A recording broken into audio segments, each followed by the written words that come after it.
আসসালামু আলাইকুম, welcome back to my channel. আজকে আমি আপনাদের সাথে শেয়ার করব মাত্র একটা ডিম দিয়ে সুজির পিঠা রেসিপি, বা অনেকে এটাকে সুজির বিস্কুট বলে থাকেন। তো চলুন আমি কিভাবে একটা ডিম দিয়ে সুজির পিঠাটা তৈরি করি সেটা শেয়ার করি। আর আমি চেষ্টা করব খুবই সিম্পলভাবে এই পিঠাটা তৈরি করার জন্য, যাতে করে সবাই খুব সহজভাবে পিঠাটা তৈরি করতে পারেন।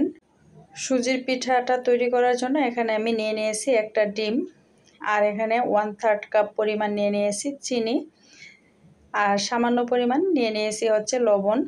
চিনিটা আপনি চাইলে একটু কম বেশি করে দিয়ে নিতে পারেন, আর মিষ্টি খাবারের ব্যালেন্সটা ঠিক রাখার জন্য অবশ্যই একটু লবণ দিয়ে নেবেন। ডিম আর চিনিটাকে আমি মিশিয়ে নিচ্ছি, তবে খুব বেশি মিশিয়ে নিতে হবে না, কারণ আমি যেহেতু এখানে সুজিটা অ্যাড করব, তো তখনই কিন্তু ভালো করে মিশিয়ে নেওয়া যাবে, চিনিটা একদম গলে যাবে। তো এখন আমি দিয়ে দিচ্ছি চায়ের চামচের 3-4 চামচ পরিমাণ গুঁড়া দুধ। এটা গুঁড়া দুধটা দিলে খুব সুন্দর একটা স্মেল করে। আর দিয়ে দিচ্ছি আমি 1 কাপ পরিমাণ সুজি। তো আমি একবারে সুজিটা দিব না, অল্প অল্প করে সুজিটা দিয়ে নিচ্ছি, আর একটু হাত দিয়েই আমি ডোটা তৈরি করে নিব। অনেক সময় দেখা যায় যে ডিমটা ছোট বড় থাকে, সেক্ষেত্রে কিন্তু সুজির পরিমাণটা একটু কম বা বেশি লাগবে, তবে ভয় পাওয়ার কারণ নেই।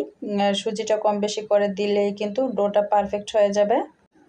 তো ডোটা তৈরি করার সময় মনে হচ্ছে যে অনেকটাই নরম হচ্ছে, তো এটা যখন কিছুক্ষণ রেস্টে রেখে দেওয়া হবে, এটা কিন্তু একদম পারফেক্টভাবে সেট হয়ে যাবে। তো ডোটা তৈরি করে নিয়েছি, আর বেশ অনেকটাই নরম আছে। এটা আমি 20 মিনিটের জন্য ঢাকনা দিয়ে ঢেকে রেখে দিব রেস্টে। তো 20 মিনিট পর আমি বেক করলাম। তো দেখতে পাচ্ছেন সুজিটা কিন্তু অনেকটাই শক্ত হয়ে গিয়েছে। তারপরে কিছুক্ষণ ম্যারিনেট করে নিয়েছি, আর এখন একটু মুট করে দেখে নিব, যদি মুটটা থাকে বা মুটের মধ্যে এরকম একটু মুটি হয়ে থাকে, তো এটা কিন্তু ডোটা একদম পারফেক্ট হবে। তো এখন আমি বিস্কিটটা তৈরি করার জন্য বা পিঠাটা তৈরি করার জন্য হাতটাকে পরিষ্কার করে সামান্য পরিমাণ তেল হাতের মধ্যে লাগিয়ে নিয়েছি।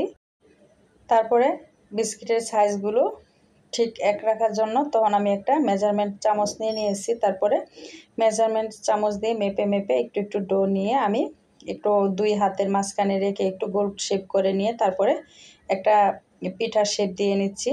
তো আপনারা কিন্তু চাইলে কুকি কাটার দিয়েও কেটে নিতে পারেন, বা বিভিন্ন ডিজাইন কিন্তু এখানে করে নিতে পারেন। আমি খুবই সহজভাবে পিঠাটা দেখাচ্ছি, এটা যে কেউ করতে পারবে, যারা কখনোই করে না একদম নতুন অবস্থায়ও পারবে। তো একটা করে নিয়েছে, আর একটা একটু দেখিয়ে দিচ্ছি। তো এটা প্রথমে হাতে নেওয়ার পরে মনে হবে যে ভেঙে যাচ্ছে, কিন্তু কিছুক্ষণ যখন আপনি গোল করবেন দেখেন একদম সুন্দরভাবে সেট হয়ে যাবে, আর এর চেয়ে নরম হলে কিন্তু হবে না। তো দেখতে পাচ্ছেন আমি কিন্তু 2টা বানিয়ে নিয়েছি। তো সেমভাবে আমি সবগুলো পিঠা তৈরি করে নিব। তো 1 কাপ সুজি দিয়ে কিন্তু বেশ অনেকগুলো পিঠা হয়েছে। এখন চলে যাচ্ছি ভাজার জন্য। চুলায় একটা প্যান বসিয়ে আমি দিয়ে দিয়েছি পরিমাণ মতো রান্নার তেল। তেলটাকে হালকা একটু গরম করে নিয়ে আমি একে একে পিঠাগুলো ছেড়ে দিব। আর আমি যতগুলো পিঠা বানিয়েছি বা বিস্কিট বানিয়েছি আমি 2 বারে ভেজে নিব, একবারে দিব না। আর পিঠাগুলো ভাজার সময় খেয়াল রাখতে হবে চুলার আঁচটা হাই হিটে দেওয়া যাবে না, তাহলে কিন্তু পিঠাগুলো দেওয়ার সাথে সাথে পুড়ে যাবে, আর ভিতরটা একদমই কাঁচা থাকবে। তো আমি 3 থেকে 4 মিনিটের মতো এই পিঠাগুলোকে চুলার আঁচটা মিডিয়াম টু লো আঁচে রেখে ভেজে নিচ্ছি। এক পাশ একটু কালার হওয়ার পরে আমি উল্টিয়ে দিচ্ছি। সেমভাবেই কিন্তু আমি সবগুলো পিঠা ভেজে নিব। তো খুব বেশি নাড়াচাড়া করার দরকার নেই, একটু আলতো করেই উল্টিয়ে দিতে হবে পিঠাগুলোকে। পিঠার কালারটা খুব সুন্দর হয়েছে, এর চেয়ে আর বেশি ভাজতে হবে না। তো এখন আমি নামিয়ে নিব। তো এখন আমি একটা ছাঁকনির সাহায্যে পিঠাগুলোকে নামিয়ে নিচ্ছি তেলটা ঝরিয়ে। এই পিঠা ভাজতে কিন্তু খুব বেশি তেলেরও প্রয়োজন পড়ে না। তো এখন আমি পরবর্তী যে পিঠাগুলো আছে সেগুলো দিয়ে দিব প্যানের মধ্যে। তো একইভাবে আমি সবগুলো পিঠা ভেজে নিচ্ছি।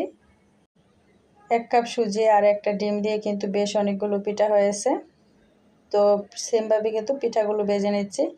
আর একবার বানিয়ে পিঠাগুলো আপনি 1 সপ্তাহ পর্যন্ত ফ্রিজ ছাড়াই সংরক্ষণ করতে পারবেন। আর যদি আপনি চান 15 দিনের জন্য সংরক্ষণ করতে, সেক্ষেত্রে নর্মাল ফ্রিজে রেখে দিতে পারেন।